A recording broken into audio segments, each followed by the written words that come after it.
Hello everyone, welcome to my YouTube channel. MSc computer सायन्सची merit list out झालेली आहे SPPUची.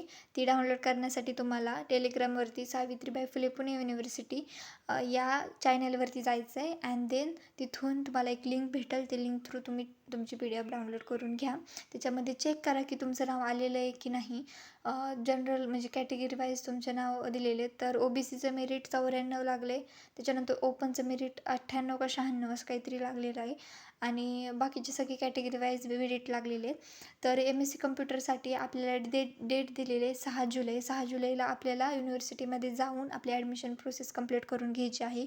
Fee पण तिथे फी भरल्यावरतीच आपली ॲडमिशन प्रोसेस कंप्लीट होणार आहे. तर त्याचे इन्स्ट्रक्शन्स, कोणते कोणते डॉक्युमेंट्स, कोणते कोणते आपल्याला रिअल डॉक्युमेंट किंवा ओरिजिनल डॉक्युमेंट हे लागणार आहे, ती सगळी इन्फॉर्मेशन मी या व्हिडिओमध्ये देणार आहे. त्यामुळे हा व्हिडिओ शेवटपर्यंत नक्की बघा.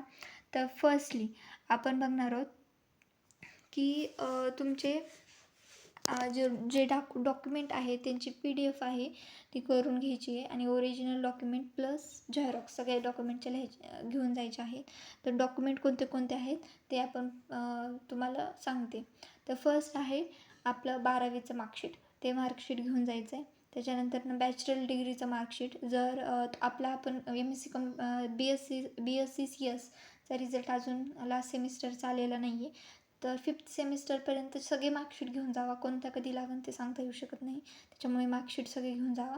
त्याच्यानंतर डोरमासाईल सर्टिफिकेट आपलं आहे ते लागणार आहे.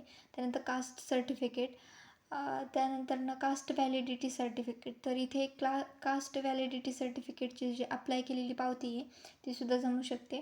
त्याच्यानंतर EWS किंवा ECBCचं सर्टिफिकेट लागणार आहे. तर इथे बघू शकता तुम्ही की EWSचं मेरिट खूप कमी लागलेलं आहे, 88, आणि ECBCचं पण 88 लागलेलं आहे. तर खूप ह्यांचं चांगलं झालेलं आहे. त्यानंतर non criminal layer certificate. Non criminal layer सर्टिफिकेटची आपण अप्लायची पावती दिली तरी जमेल. त्या ओरिजिनल डॉक्युमेंट सगळे अर्ज करून 15 दिवसामध्ये भरू शकतो आपण. त्याच्यामुळे तसा अर्ज करावा लागतो जर आपले इथे डॉक्युमेंट नसतील आपल्याकडं आता सध्या तर. त्यानंतर PH सर्टिफिकेट इफ ॲप्लिकेबल. त्याच्यानंतर स्पॉट डिफेन्स जे या कोट्यातून भरलेले गेलेले कॅन्डिडेट आहेत त्यांच्यासाठी त्यांचे सर्टिफिकेट लागणार आहेत. गॅप सर्टिफिकेट जर असेल तर इफ ॲप्लिकेबल.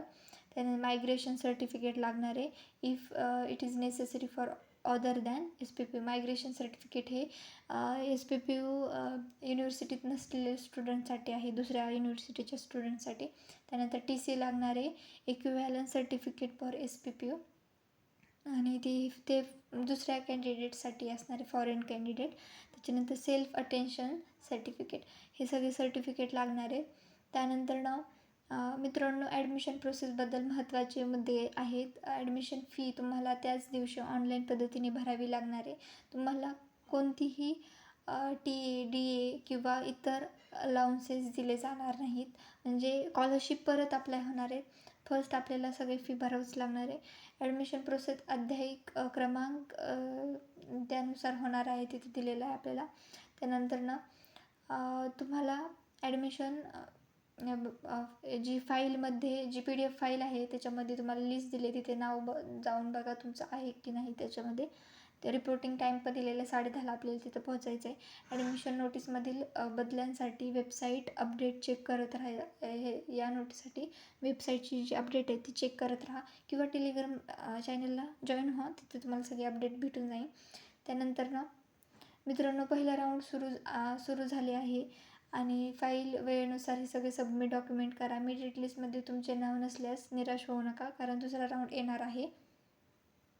दुसऱ्या मेरिट राऊंड होईलच, त्याच्यामुळे अपसेट होऊ नका. तर काही तुम्हाला क्युरी असतील तर कमेंट करून विचारा. Thank you for watching this video. Please like, share and subscribe. Thank you. आणि काही तुम्हाला या व्हिडिओमध्ये इम्प्रूव्हमेंट हवी आहे ती पण तुम्ही सांगू शकता. थँक्यू.